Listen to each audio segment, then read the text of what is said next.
Welcome to the grand finale. My name is Comet, and today I have for you the final episode of my Minecraft series.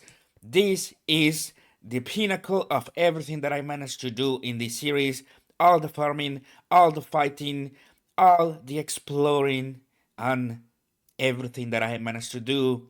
Today it comes to an end, and I want you to come with me in this final episode because I want to show you everything that I have managed to build in this awesome series. So, welcome once again.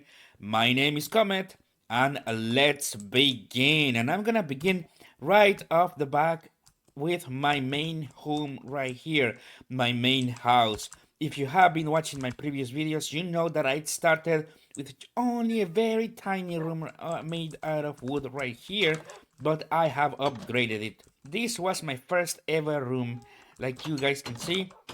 It's very simple, it is very small, but I wanted to keep it so that I can remember, this amazing little bunker that served me all of this month.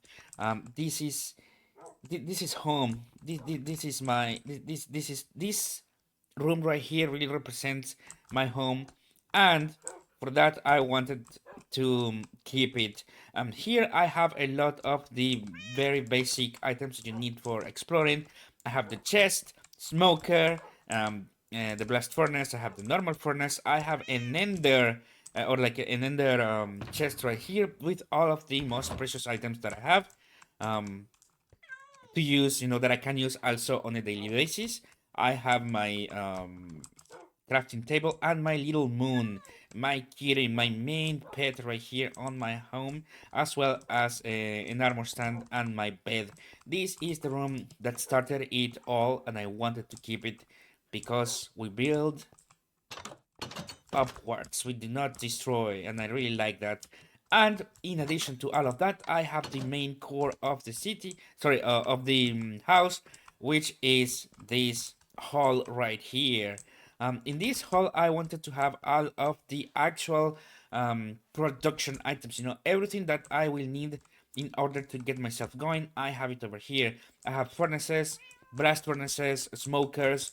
I have a lot of chests over here with some redstone and lapis lazuli, for example, some iron and gold right here, a lot of coal, and everything that I need to get myself going. Same for all of these other chests, this chest will have all of my of the materials that I will be using to get myself going on a normal adventure on a day to day, and just to add a bit of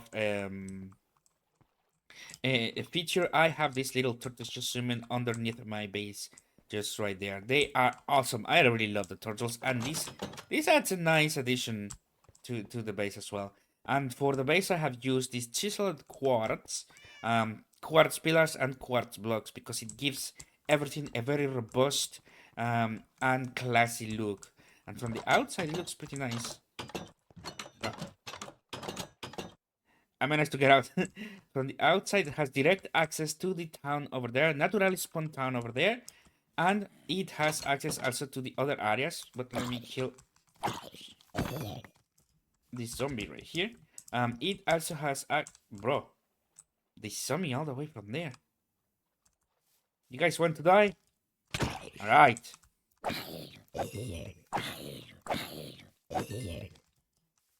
Get fucked, bitches.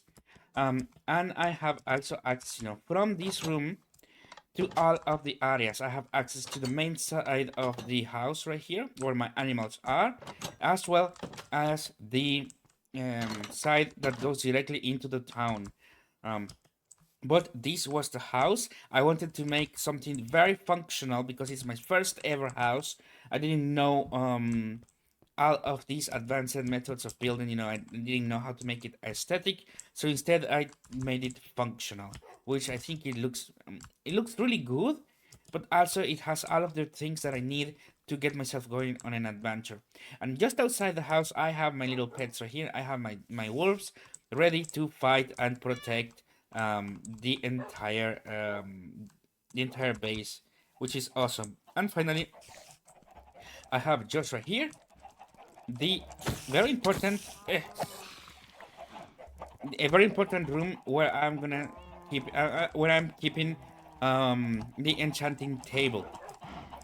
This is very important because I wanted to have an area that I could have very easy access to because I tend to get a lot of experience. In fact, if you see, I have 42 levels of experience. I do tend to get a lot of experience because I enjoy fighting a lot, and I enjoy going at night around getting stuff. Um, and here, I can just come, make a book, or disenchant something that I do not like. And very easy to access, very quick to access. And if it gets destroyed, it doesn't matter. I can just build another one. But I do have the Ender chest just as a safe way to store things in case I find something important from the enchanting table. And then I have this right here, which may look like a garage, and I think it looks. It gives this look at that. It gives the base a very nice look. But this is actually my vault. This is where I'm gonna be storing all of the most important items in my entire kingdom, or like in my entire base, which are especially all of the wither heads, for example, all of the netherite, especially. In fact, if you see, I do have a lot of netherite, and I wanted to save that over here. But on the other chest, I have more stuff as well. Mostly diamond equipment and tools and everything that I need, as well as iron stuff. So this is my safe room. This is my safe space, my vault. Nothing, like you guys can see, it is full of obsidian, and I had to go around finding portals for the crying obsidian. But trust me, it was worth it because it gives this entire area a very nice look. And in fact, crying obsidian is quite more often than I thought, because you can find it on these destroyed ruins that are very common to find, all around the usually lakes. They tend to be around lakes.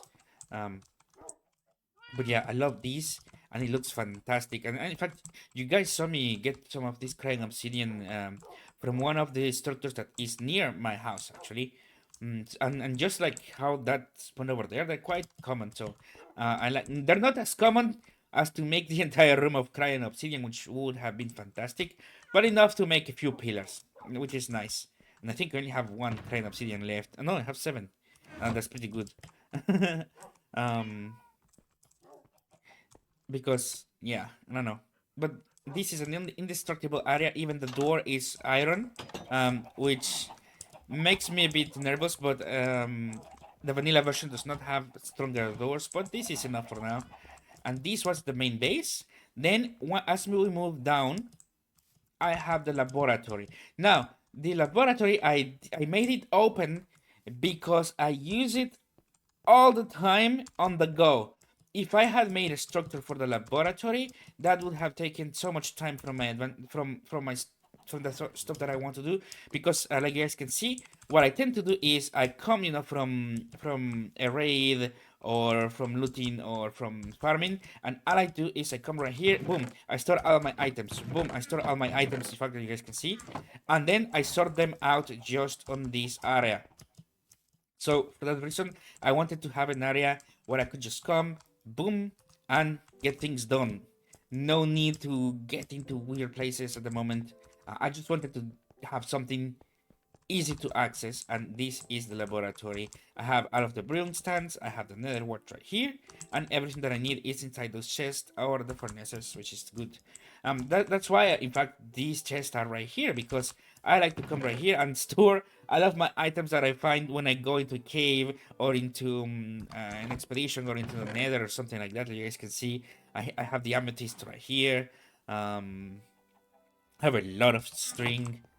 So these are unsorted items that I get from when I come back from just from any adventure, really. So very easy to access stuff. And here I have my main barn. This is where I get the food. This is where I get. Oh no! I just realized something bad. They have moved the Enderman put the block over there and it moved my cows. Enderman, what are you doing? Because I had the chicken separated from the cows. This was the area for the cows. Um, but the Enderman placed down this block. Come on, man. Are you trying to sabotage me? But it's okay because this is the area that I used to get food. This is the area that I used to get leather, that I used to get wool and everything. And best part is that um, these things reproduce pretty fast because I do have a lot of materials to breed them right here. So even though, for example, right now they may be out of place, I can just go kill them, keep two of them, move them again, and then in just a few hours they're gonna be back at full speed. They really reproduce extremely fast, and that's one of the reasons why I have so much wheat over here. You know, because I enjoy. First off, the look of it, it's really nice. One day I would love to have um, a series where I use, you know, the Harvest Crafts. I think it's called Harvest Craft mod. You know, from Pam's Harvest. Fuck, this is hard to say. Pam's Harvest Craft mod. I think it's called. The one that has so many different type of crops and things to farm. I would like to have something like that with very high quality shaders, so that I can have a nice farm feeling, you know, on my base, and just make a very chill and calming series, because I enjoyed how the farm feels, how the farm looks. It's very relaxing, and coming over here and collecting everything is nice as well. So that is something that I like. But I do have a lot of wheat. I have carrots, I have potatoes and beetroots because this is what I used to trade with the villagers as well, you know. And you're gonna see in just a moment the villagers over there. I do have a lot of them because I enjoy trading these items with them. But let's continue with the tour. Right here, I have my striders that I brought. Ooh, one block of lava is missing over there. Speaking of which, let me get rid of these things. I have my striders right here that really were fun to bring over here. You know, I like the striders. They're very fun, and they're very cute as well. They're calm, and I enjoy having them over here. And I wanted to have a specific area for them. That's why I made this lava pit for them. Same for the camels. Oh, look at that! The camels are amazing. The camels right here. I love the camels, and they. It took me so long to bring them right here, but it was worth it. And especially, well, actually, the pandas took a bit less. Um, Even though you cannot put a saddle on them, you can attract them with bamboo. And they were in that direction in a jungle that is a bit far from here, but it was worth to bring them because now I have them. Just look at that. I don't know how. I don't know if I can breed pandas, but at least I have two of them. There were more over there, but bringing more was a true hassle because it's quite far. Um, and then I have my llamas, which are wearing this nice black carpet. And when you put the black carpet on them, they get this cool, um, like scarf. You know, it looks fantastic. This is really nice. I love how they look, man. They are amazing. They have like these purple and black scarf, purple and black carpet on the back, and the I don't know how they call the things on their ears over there. Look at that. It's so cute. I love my llamas. They're awesome. And you guys saw when I went to collect them. We went on that at the other side of that mountain over there. Um, and it was very cute. I did lose one on the way, but I managed to keep three, which was enough. I loved it. You know, I love the llamas. They're awesome. And here is where I have something really cool. These are my main horses. I have the skeleton horses that I found in one of the episodes. That I was simply I was preparing an episode, you know, and then at the distance it was raining with thunder. It was like thunder rain. But at a distance, I saw a skeleton horse. I get close to it. Boom! A lightning strikes on the horse, and a lot of horsemen appear, skeleton horsemen appear, and they start to attack me. I defeat the skeleton horsemen, and I kept my skeleton horses right here, and I have more, but they are hidden. In fact, let me go and show you where the others are. They are hidden because I like where they are. At the beginning, I didn't know that they didn't spawn, but when I realized that, I was like, you know what? It's nice to have them over here because they are safer as they're not getting loaded all the time. Look at here. I have more horses. I have in these Infernus horses right here. And they're just chilling. Nothing will touch them in this little cave, and they are something like my backup horses, and in case something happens to the other ones. But it was awesome. That has to be the best thing that happened to me in Minecraft up until that point. I love the skeleton horses. In fact, that is the coolest thing that ever happened to me in Minecraft because I did not know. First off, I did not know that they transform into skeleton horsemen, or like that they summoned skeleton horsemen, and I did not know that you could tame them. Because I was watching on the forums and people were saying, "Oh no, you cannot tame the skeletons. You can just have them, just like the skeleton zombie." But no, you can, and you can ride them, which is the best part. Look at this. I love my skeleton horses and the nightmare horses right here. Always, always black horses. I love it. And on this side, I have my sniffers, which, by the way, I know this is a very small cave, but they have escaped twice from normal. Sorry, a very small cage, but they have already escaped twice from normal cages. So, no, you stay there, get stuck on each other, and do not move. I do not know how they managed to escape, but they did it twice. So now they will stay right there. The sniffers are awesome though. I love the sniffers. They give your base a very ancient and relaxing feeling. I love having them around. But they like to escape, so they are grounded. They are grounded and they must stay in this small cage. And just behind them, I have my little parrots that I have in this little cage because otherwise they would fly away. And I do not want that. So they're just there. And behind it, something very important for all of you that have watched my series from the very beginning. I have every single tree in Minecraft right here. I have the sakura leaves, the dark oak, the trees you can find on the savannas. Have the birch, the jungles. I have the mangrove that I bought from the. Okay, there is no mangrove near the area, nor within 2,000 blocks of range. But the trader actually sells the wandering trader actually sells mangrove saplings, and I managed to get some myself like that. Then I have the brown mushroom and the normal mushrooms right here, the red mushrooms.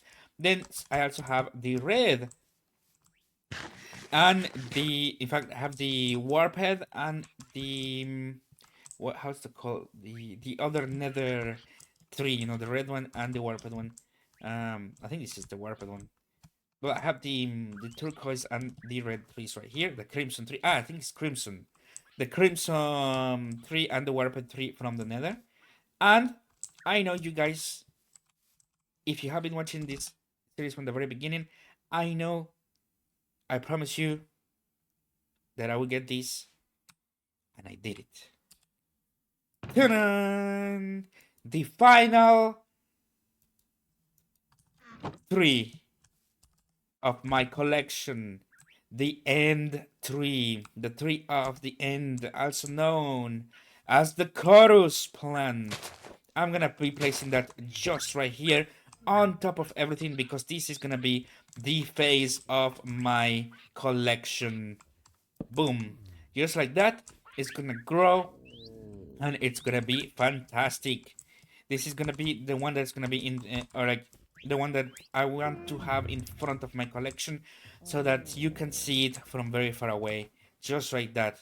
The chorus plant and the chorus tree, sorry, which we it's a chorus plant that will eventually grow into a chorus tree, and it will drop chorus fruits. I think that you can eat, and you will teleport if I remember correctly. So that's awesome. I love the thing. And with this, my tree collection is finally complete.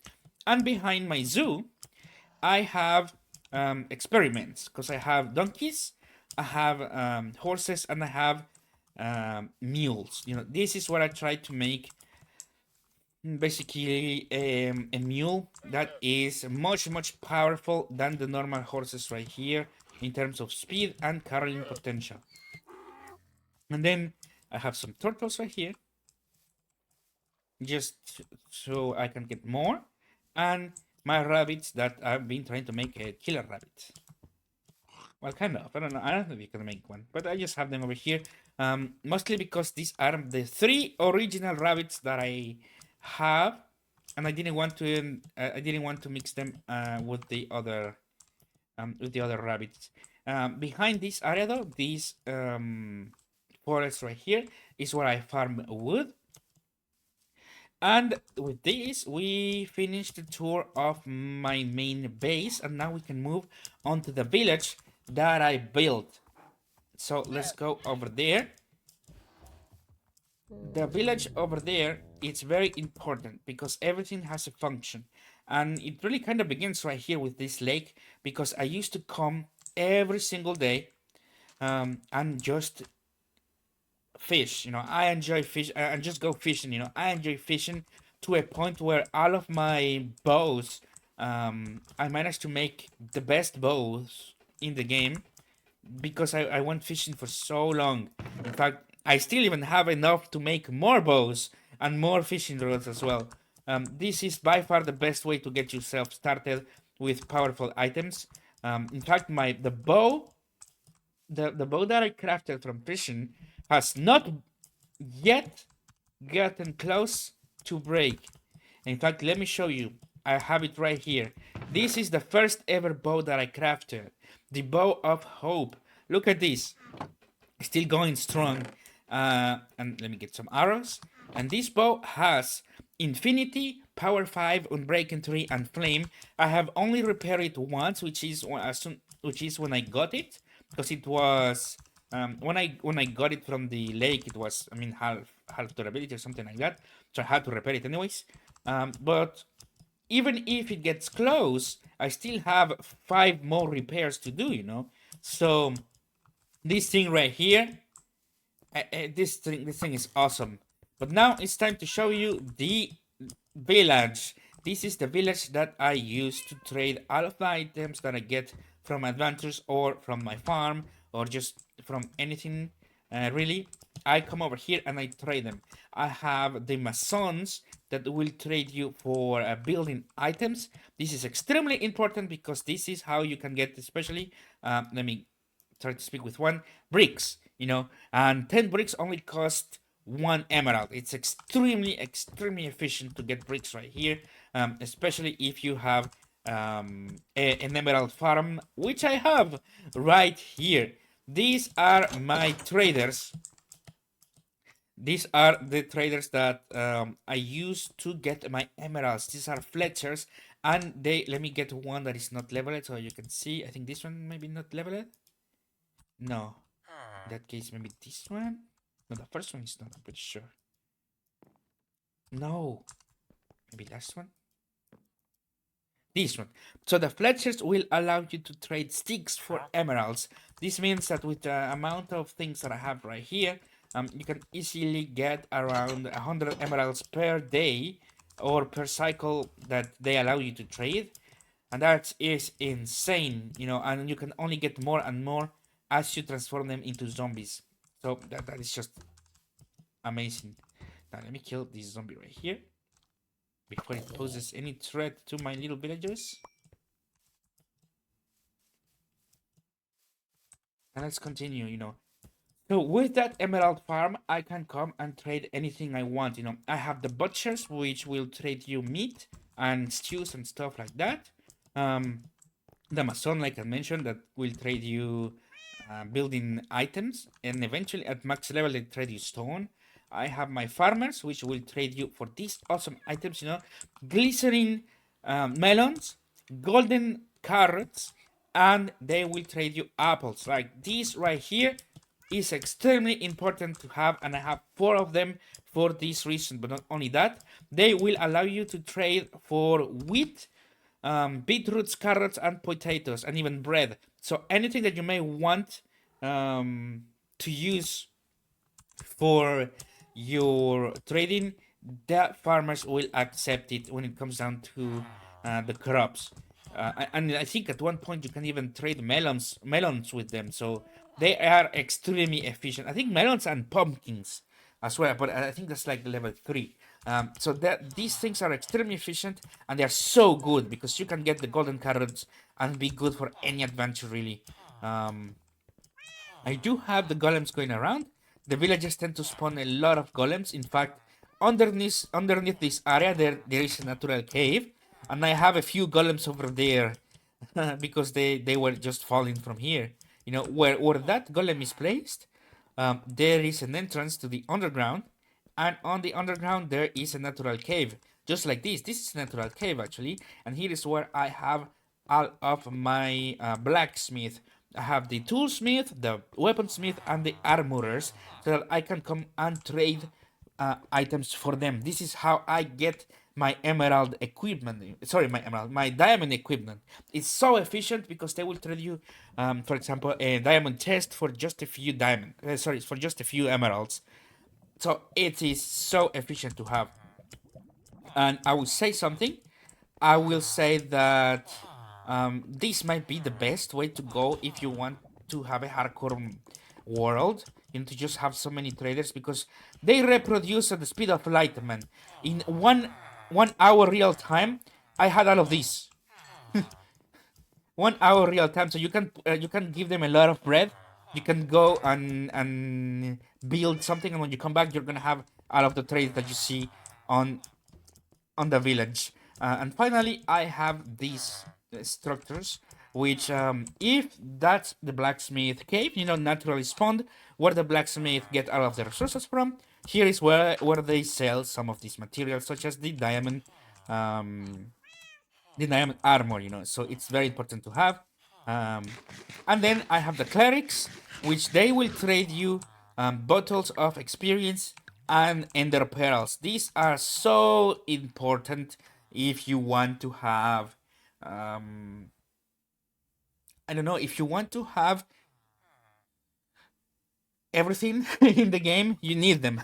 Because those bottles I think it's bottle of XP, I don't remember. But those bottles are so important to have, and they are the ones who you can buy, because you can get them for just a few emeralds, and that's experience. You can get a stack of that, and you're ready to go. Boom, you get like what? Easy access to level 30 just from these things, and you can do this over and over again every few real time or every few cycles. And finally, I have the leather worker and the shepherd right here, which will sell leather and wool items. Then we can continue on to the library, and this is so important because here's how I get my main mending books. This is my main mending book area. In fact, I did have more mending traders on the natural spawn village, but I prefer to leave them there. These are the ones that I made after, and they sell really cool stuff. In fact, this one right here, it sells Fortune 3 and mending, so yeah. These are definitely super important to have. And upstairs, I have the cartographer. The cartographer is a villager that will trade you treasure maps. So that is awesome, especially if you don't have access to Redstone, you can trade with them empty maps from the get go. You know, like this is a really good way to just get yourself a lot of maps. Um, and it's very cheap. It's just 7 emeralds as well, so that's awesome. And you can also trade paper for it if you have a lot of sugarcane, which I know a lot of people like to stack sugarcane. So yeah, this is an insane way to get emeralds. And just in case I need it, I have um, an enchanting table right here. But let's move on because the last part of my entire kingdom is just right here. This is a very beautiful place. This is a place that it's very important to me as well, which is the fisherman's hut. Now, this area was the first area that I ever built, and it is also the fisherman. Or it is also the trader that I used a lot at the beginning because I enjoy fishing, like I mentioned before. I go for, I, I, I just go, and sometimes I spend hours and hours and hours just fishing, because I find it extremely relaxing. I find it fun, and I get cool items from that, you know. And the items that I get over there, I can just come right here and trade them with the fisherman. And I liked, and I wanted to give him a nice area to live on, so he has the little pond, you know, full of fish that he can use to store his boat, and you know, in very nice lake that I have put the lily pads right here to make it feel alive. So this is really cool. And it also has a golem, because he tends to get attacked, but he gets to get attacked by zombies a lot more than the rest. So I had to place a golem there. He's just camouflaged at the moment, you know, that you guys can see. It's like, you can't see me. He's very well camouflaged, so yeah, he's the one that protects the little fisherman. And this area connects directly to the giant lake that I use for fishing, through here, which is awesome. And there's also, this lake has a huge cave. In fact, there is a drone, or like a drone zombie just underneath this area. Let me show you. If we come right here, there is a pretty massive cave that even has lava blocks over there and a lot of stuff. So yeah, this was awesome. Oh, I think you can even see that from these here. Look at that. And it continues going down and down and down. Keeps going down. And here's actually how I got, how I saw my first drone in this series as well, just from this lake. And that's how I got my summons, just from there. But yeah, this was the final house tour. I hope you guys enjoyed it. A lot of memories have gone into these. I love playing Minecraft. I love all of the stuff, and I will have to say something in the future. I have a lot of stuff planned for it, and I want to make the experience of playing Minecraft a lot better. I think vanilla Minecraft has so many flaws. Many people consider it as just very hard and that modded Minecraft is not the way, etc. But now that I have played easily, I, what, 4 months straight of Minecraft non-stop, a few hundreds or thousands of hours on vanilla. You know, I had played modded before, but this is the first time I played vanilla. Now that I have experienced vanilla, I think it's unplayable. I really think it's unplayable because most of what you, at the very least, if you try to take it long term, because all of the materials that you will have to get, you need to go and walk to get those, and that sometimes could take hours of real time. Just getting the pandas over here took me hours of real time.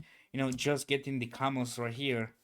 Even the llamas took me 30 minutes, and they were literally behind that. So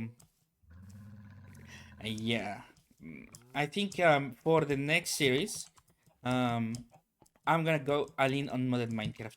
I think vanilla Minecraft has improved a lot. They need to remove the caves update though. It makes going into caves completely useless because you only after 3 hours of farming you can get probably 10 diamonds. But if you use that amount to get here, you can probably get 10,000 diamonds. you know, like if you just trade the emeralds for diamond equipment, it will be the equivalent of getting 10,000 diamonds in the same amount that you get 10 diamonds by going into a cave. And I mean literally, because think about it. You can make a diamond chest cost 1 emerald, and 1 emerald is 1 stick. With the traders right here, it's zombie fight. Um, so 1 stick for 1 emerald. Imagine if I go and get um if I go and farm all of my things right there. In fact, I do have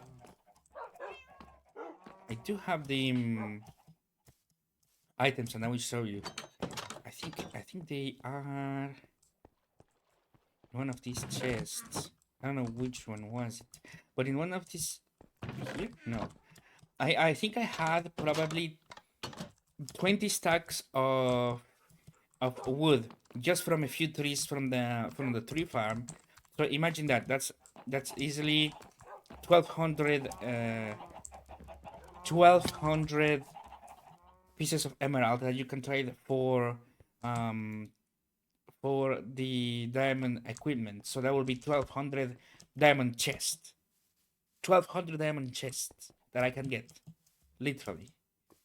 So yeah, definitely not worth it to go down on the caves. Which is interesting because they tried to make it harder, but they just made it unviable. I think it's not viable to go down on the caves and get diamonds. You can get more, but just trading. And you will need to go eventually if you want netherite, though. Um, so that's the only thing that I think you should consider. But aside from that, though, this was a lovely experience.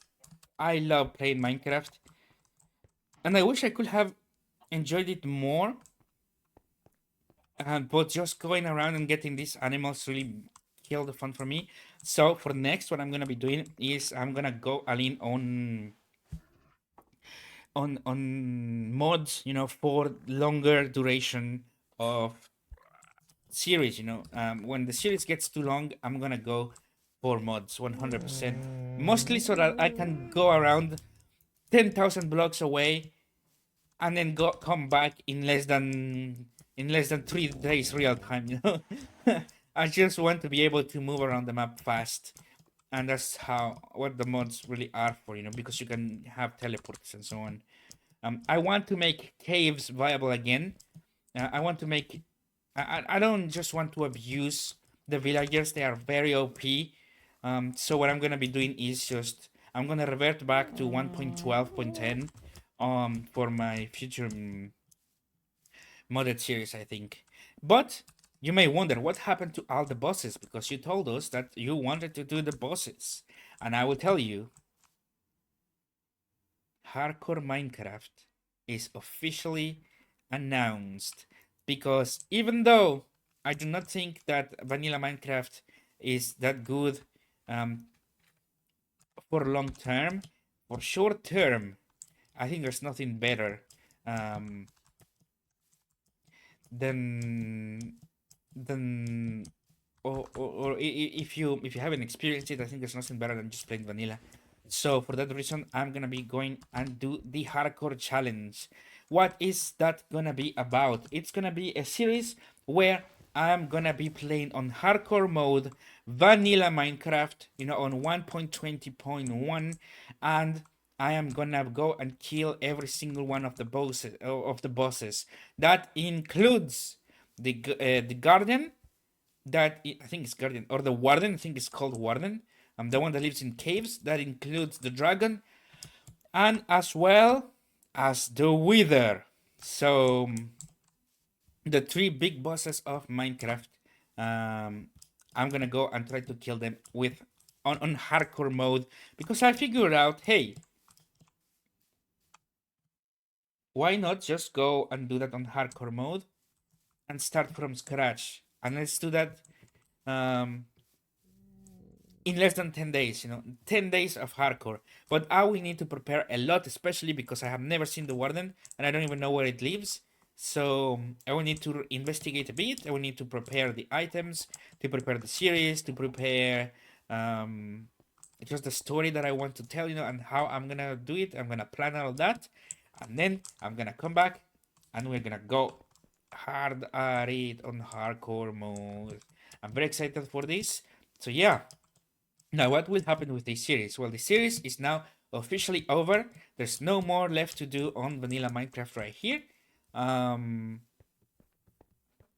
so I'm gonna be moving on to hardcore to kill the bosses, and with hardcore, that gonna put the end to Minecraft vanilla. No, I'm not gonna be playing vanilla again or at least if there until there's like another big expansion.